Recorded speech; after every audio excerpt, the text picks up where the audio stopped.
Dr. Mark Jangizi here with your science moment. Today I'm going to talk about how big should Twitter posts or posts be.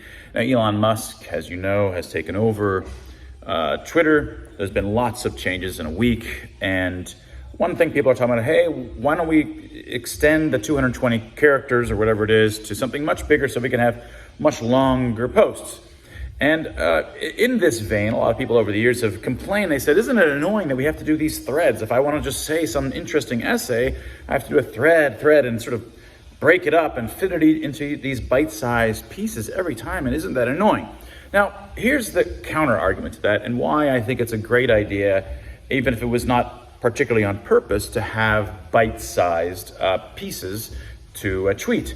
And in particular, in regards to threads. Now, suppose I have an essay and I have it over at Substack, or I have it on Facebook and I just plop the whole thing, or on Telegram and I plop the whole thing there as one big long piece of text, and you want to tweet about it, right? You want to link to it. Well, you just have to link to the whole dang thing. And you could say, oh, this great piece that Doug wrote, or Mark wrote, or whatever it might be, a third paragraph down, you might say, he says this particular thing, and then you got to go quote it. What you would instead like to be able to do is just link to that particular paragraph or that particular sentence. And by forcing us to break up our essay when it's put into Twitter, into bite-sized units that we believe are bite-sized units of the right of a good size, other people and ourselves can refer to that part of our larger idea, that bite-sized piece. In this way, you don't want it to be too small. Obviously, you just can't even get the bite-sized ideas out. And you don't want to be too big, because then clearly once it gets too big, there's going to be many bite-sized pieces within that, and you want to be able to tease those out.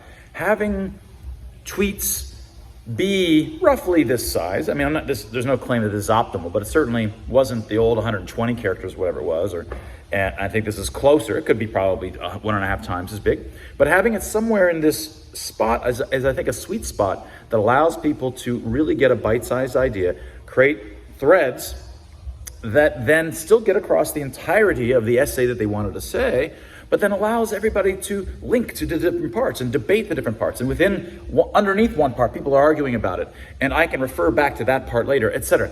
This is by breaking it up, it decomposes the totality of your idea and allows much richer debate about the pieces of your idea. And that was your science moment.